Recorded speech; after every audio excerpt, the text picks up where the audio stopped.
ladies and gentlemen, boys and girls, children of all ages, it's time for What Do You Call It? Podcast.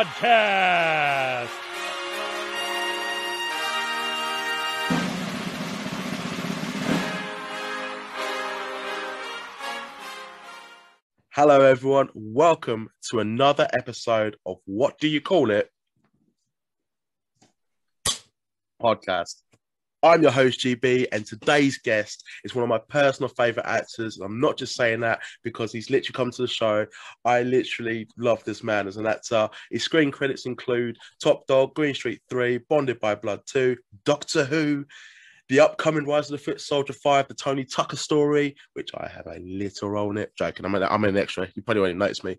But also, he's been part of one of the best British films I've seen in a long time, Villain. Please give it up for actor and screenwriter George Russo. How you doing today, mate? You all right? I'm very good, thank you. It's a good introduction. Although most of that stuff I'm not amazingly proud of that you mentioned. There's other stuff that I'm more proud of, I guess, but work's work. No, that's cool, man. That's absolutely fine. I mean, we can talk about what you're proud of. But thank you for coming on today. It means a lot. You're welcome. I just want to know, because obviously we've just come out of lockdown because we're both in the UK, and you've been able to still work during the pandemic. However, there has been restrictions, and I'd like to know, how have you found it, sort of having to obey social distancing and finding ways around it, you know, sort of not getting too close, and what projects have you been involved in during the pandemic?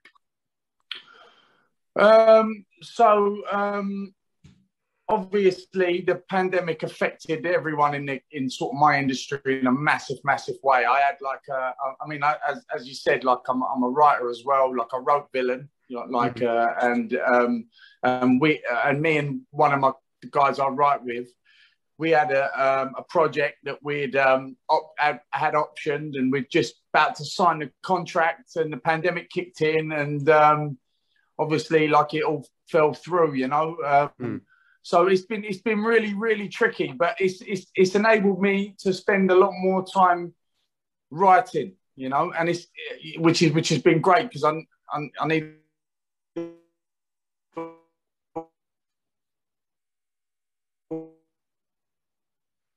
Oh, I think it's playing up there.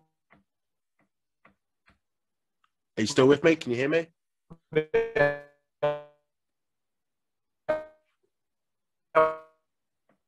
The festivals in Footsoldier, really, and that's it. I think you might have to redo that part just because it's sort of frozen. That might be my fault. Just the part when you're talking about your writing, it sort of got a bit hazy then, unfortunately. But you were saying about you being able to do more writing during the lockdown. Yeah. So I've just been trying to keep myself busy and make use of the time, really. You know, there's been a couple of little projects, but it's sort of like ground to a halt. But it's slowly starting to pick up now, which is great.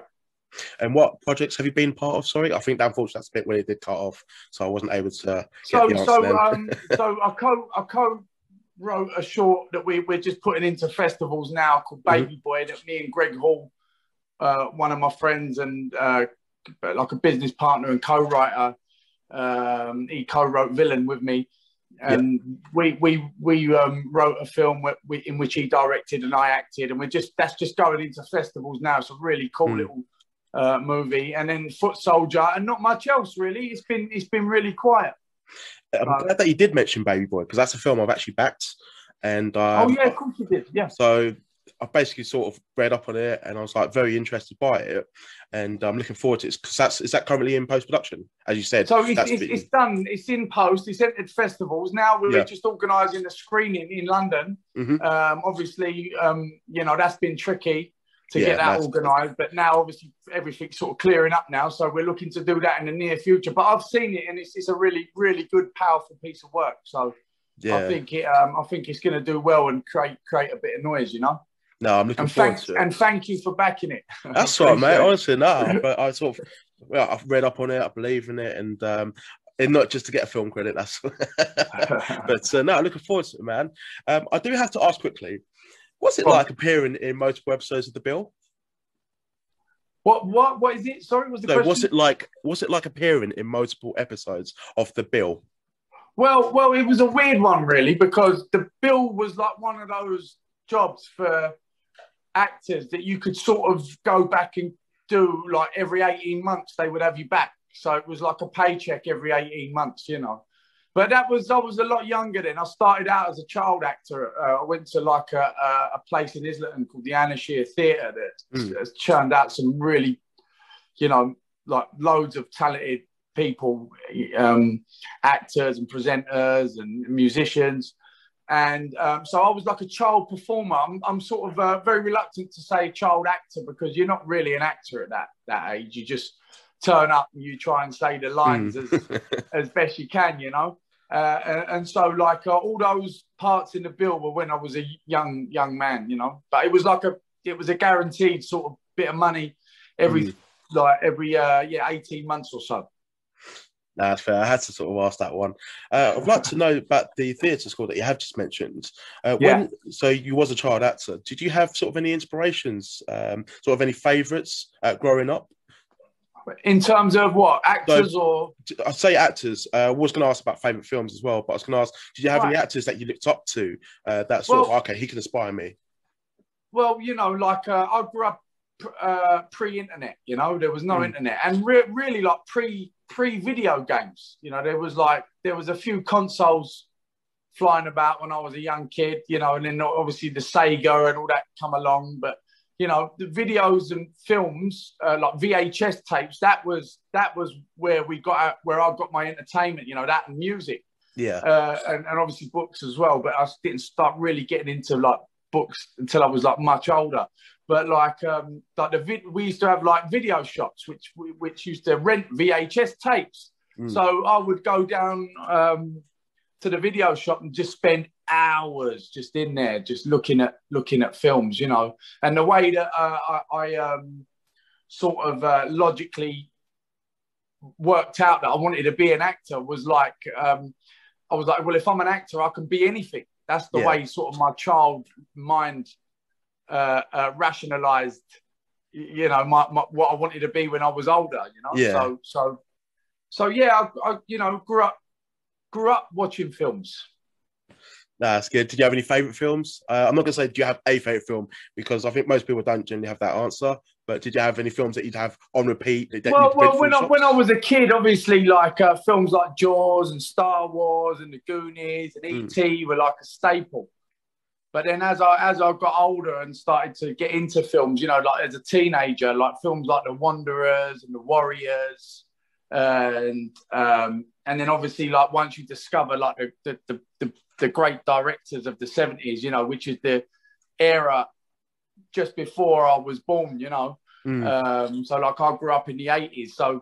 So the directors just before me were like the new Hollywood, which was like Brian De Palma and like Scorsese and Coppola and all these fantastic directors, you know, making all these brilliant films. And that's my favorite era of filmmaking is like the 70s. So once I discovered all those movies, like, you know, the cat was out the bag, and it was just, you know, they were what inspired me. You know, One Flew Over a Cuckoo's Nest comes to mind. You know, actors like Nicholson and obviously like Easy Riders, just a classic, you know, like. But my favourite film from that era, I think, is Taxi Driver. That's like my favourite American quality film. American film from the 70s. You know, it's just it's a masterpiece. It is one of Scorsese's best films. I have to admit that one.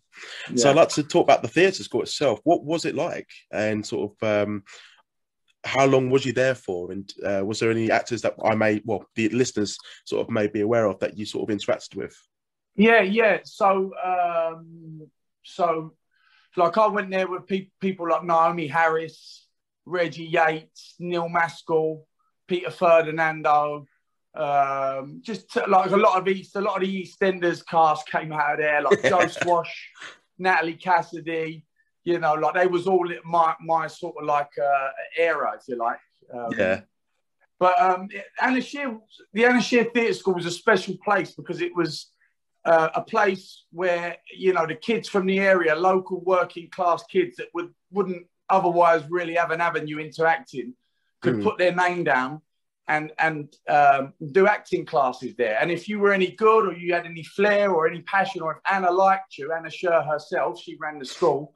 If she liked you, then she would put you on the agency. and but there was a 4-year waiting list. Really? You had to wait. Yeah, you had to wait 4 years to get in. Jesus. And and because it was like a first come first serve sort of thing. And I got there. My sister had put her name down. She's older than me. My sister. She didn't like it, but I took to it. I've always been a creative kid. Yeah. I've always painted and been into illustration. I studied illustration at Central St Martin's. I got a degree in illustration. And I write and I act and I love music. I think I would have, in another life, made music, maybe like digital music, hip hop, or I don't know, house or something like that. I think everything you're saying, it sort of makes sense because it's one of the notes we've got is why you're such a versatile actor. You sort of, thank you. Because I think it just sort of makes sense. You're creative as well. I will go to this actually now that you've said it, and then sort of flowing on. One thing I do like about your work is you're so versatile. You can be one thing, you can switch from a snackhead to a gangster, then a lad to a detective. And I mean that as a compliment before anyone goes, no, it's a good thing. How are you able to do this? Like, how do you just switch off like that from this role to this role? Sort of that method acting. Well, it's nice. It's nice to be called versatile. I think that's the biggest compliment you can be given as an actor, and I really appreciate that. And it's through trial and error. I'm just still, like I say, like I was a child actor. I stopped for a long time, and then I did a degree, and and I lost my way a little bit in my 20s. Got caught up in sort of like the partying and stuff like that, and got distracted, let's say. And then when I sort of was around 30, I decided that, I managed to get a film made actually that I'd written called Turnout. Yeah. And it's been over 10 years, hasn't it? Like, yeah. Yeah. And then it just sort of snowballed from there, I was going to say spiral. That's cool, man. That's cool, man. So then over the years, I've sort of like started I feel like I started, afresh at like 30 years old, and then from then onwards, really the last sort of 10 years been really trying to develop a process that works for me, and acting is like, it's styles. Not every style fits everywhere, it's not a one size fits all kind of deal. So you have to sort of do your research on different techniques, but then take what works for you, I guess, and and try stuff out. It's good that you do that. You're willing to sort of, not just stick to one sort of character work, or I'm not using the correct terminology. I did do film studies, but like the easiest course you can ever do. But that's even just going back to when I met you the first time in person, and I didn't recognise you. You had like bleach blonde hair, as was Footsoldier. I was only an extra, and I was just like, and then someone who I'm friends with now, Sam, is like, "That's George Russo." I was like, "No, it's not." And he's like, "Yeah, villain." And I was just like, "Fucking hell, it is." And then I chewed you. I've got a photo, and I got to do like. And we actually did a little scene together, didn't we? The fact that you remembered as well, and I didn't even. Well, I don't think I'll ever be able to forget that for two reasons. I think one, you were George, and I'm a George, so and then I just remember how nervous you were. Oh man, I've never done it before. I was just. Cool. So I know, and it's terrifying, right? It can be really nerve-wracking. This one thing, saying you want to be an actor, but then when this lights, camera, action, it can be really frightening, Yeah, man, you made it so much easier for me, and I think I did like a cheesy pose, but a heartfelt one. I was like, "Yeah, thank you, George Russo. You made it so much easier. Even if it gets cut, I can always brag about this moment if I don't do anything else." So I don't necessarily want to be an actor, but I wanted just the experience. And it was literally last minute. It was just like, I know it's stereotype, but I'll be the guy that buys the drugs.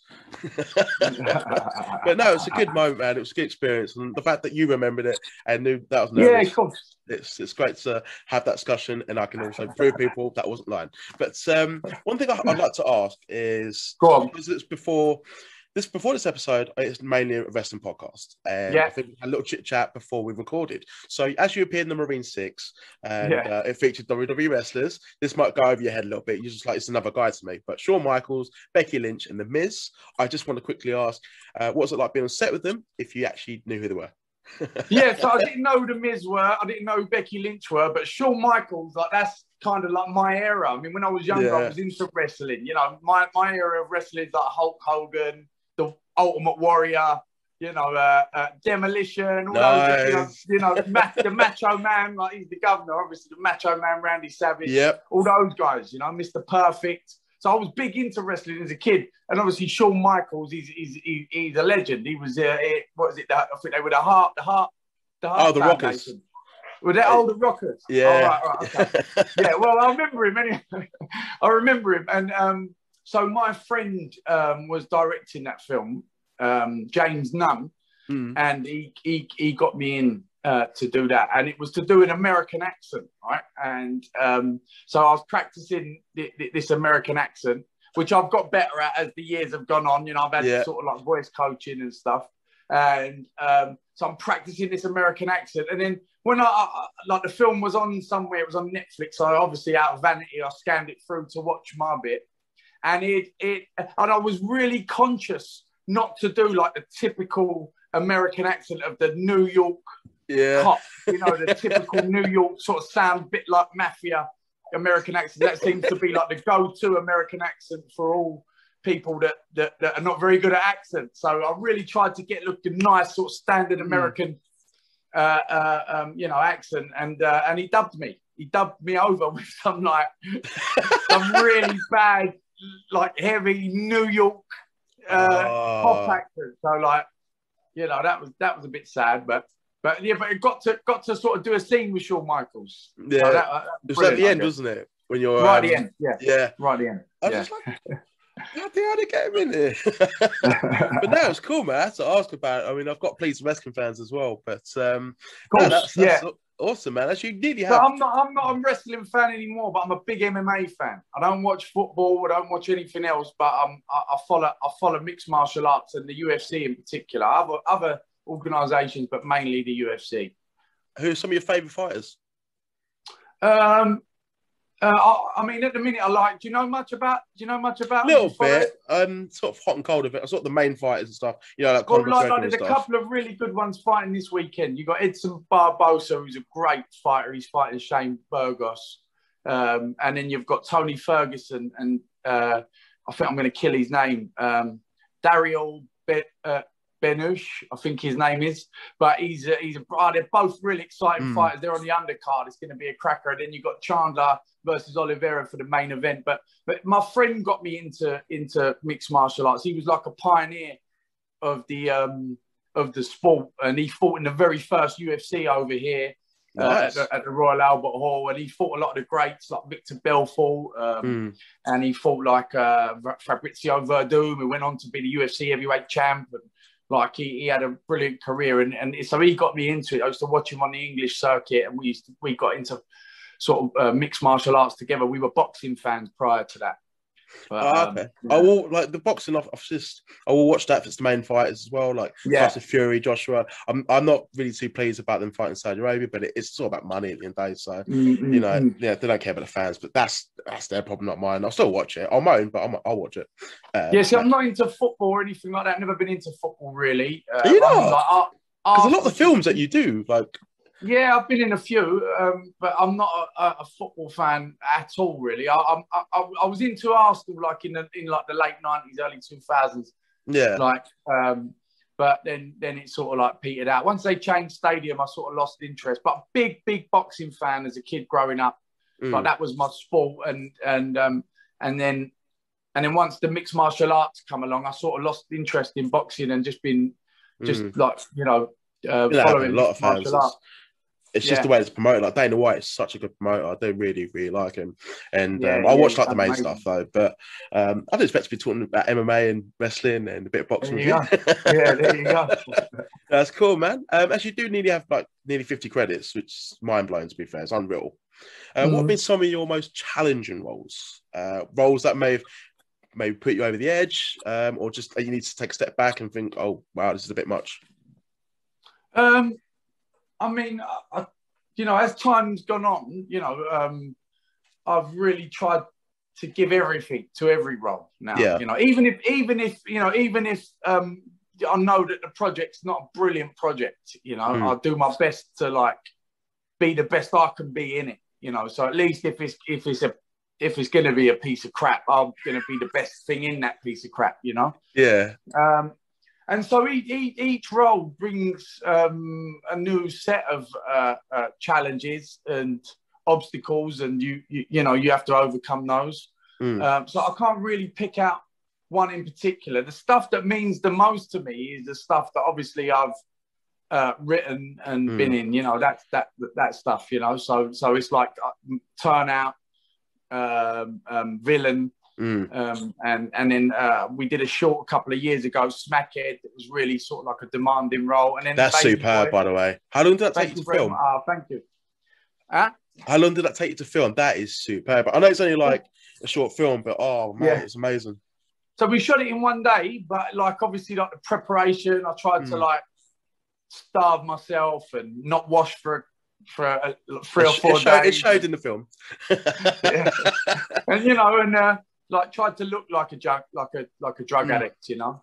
And drugs tend to be a reoccurring theme in the work that I do, you know, the work that I write and stuff. Yeah. Somewhere or another, there's themes of addiction or you know, or drug use somewhere along the line, or some form of addiction to something. You know, it always pops up. It reoccurs.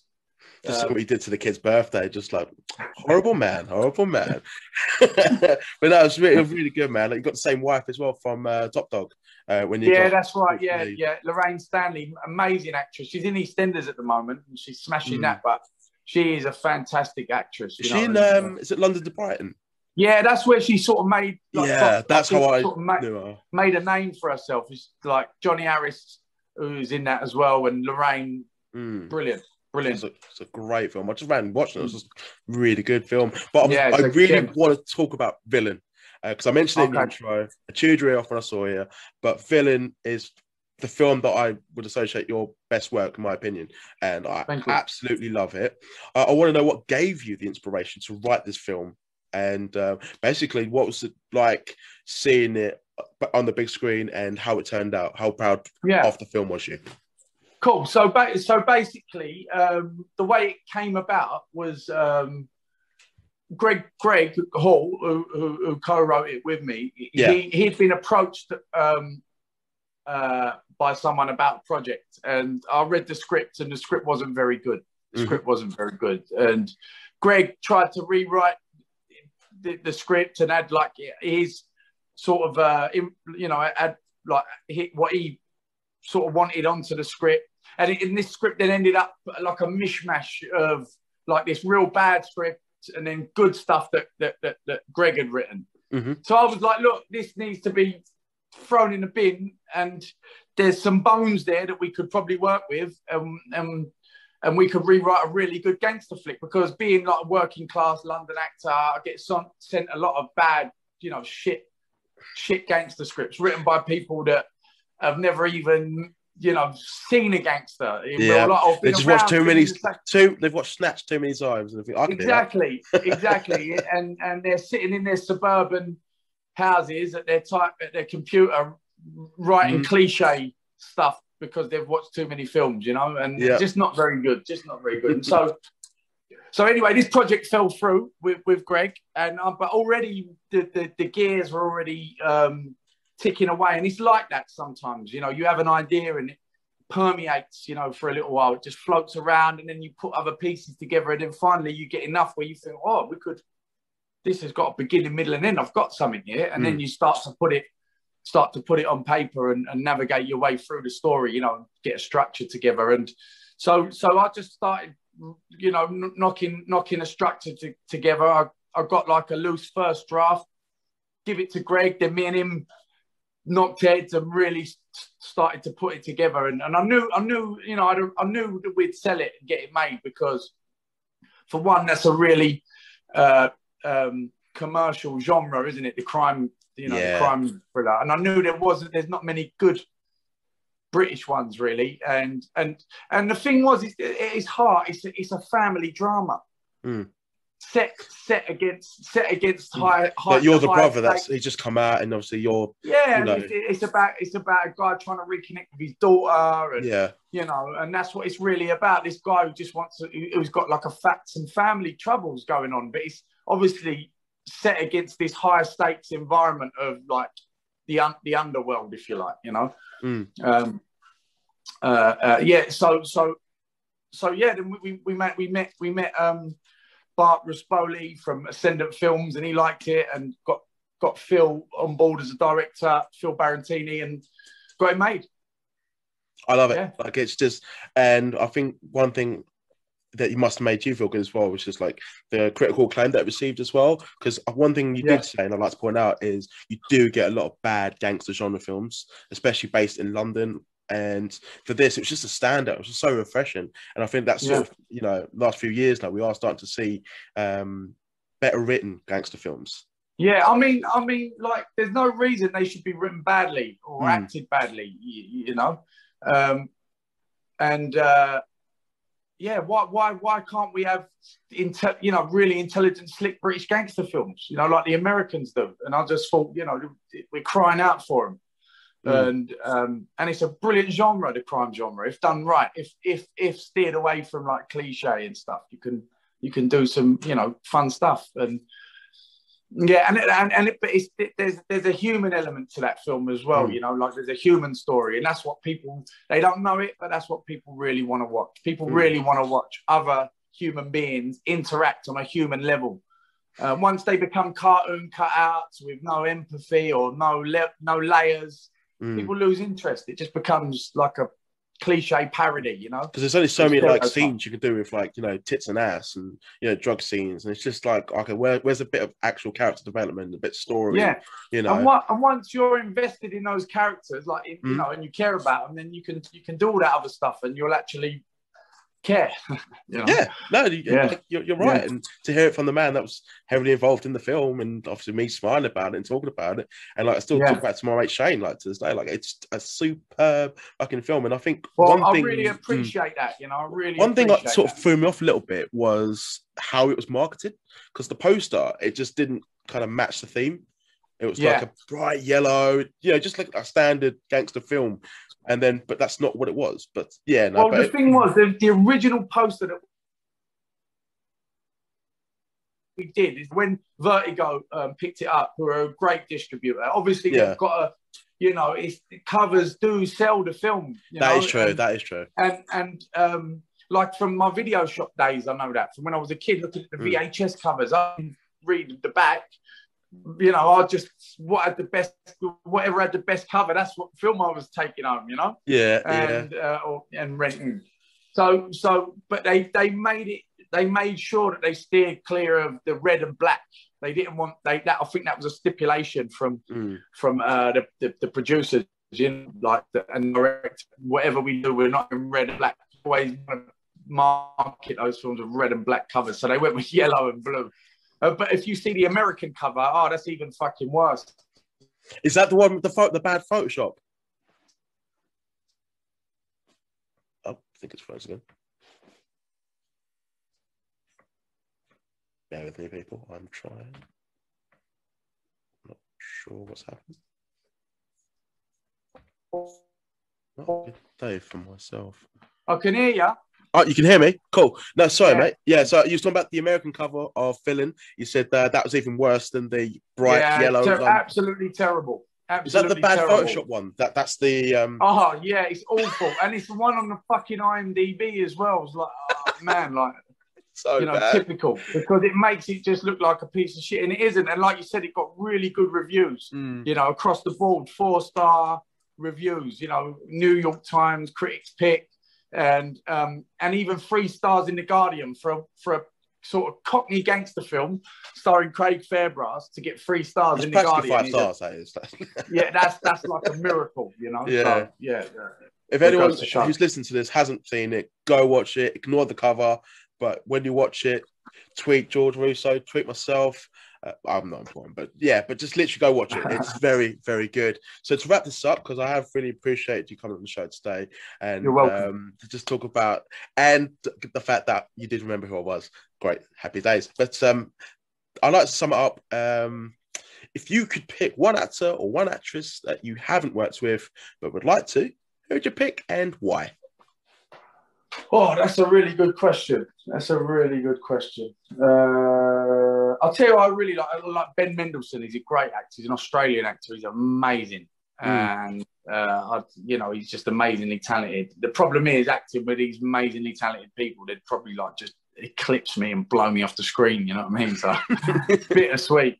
But there's another French actor. I think he's from Belgium actually, called Matthias Scher. He's a brilliant actor as well. He's in like The Drop. He's in like Blood Ties. He pops up in loads of. He did a film called Rust and Bone, an amazing movie, French movie. Who else? I don't know. I mean, I love all the American actors. All the great American actors. So just give me some work. Just give me some work and I'll be happy. That's good, man. Well, I want to thank you for coming on today. Where can fans find you on social media? So yeah, I am on social media. So I'm on Twitter and Instagram at GM for mother Russo and the number 1 at nice. GM Russo 1. Bit of phonetics there. There you go. It's like I'm back at work now. But thank you for coming on today. It's been an absolute pleasure. For anyone that's listening still, I hope you are, because you better do. That's a terrible send-off, that was. It's because I was trying to grab this and not do a clever send-off, but it failed. But I want to thank you all for listening to this episode. It's been a fantastic one. And hopefully when Rise of Footsoldier comes up, my scene with George is still included. But if not, you all heard the story. But for now, take care and hear a word from our sponsors. And that is a wrap.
Hello, everyone. I have a special message for my next guest.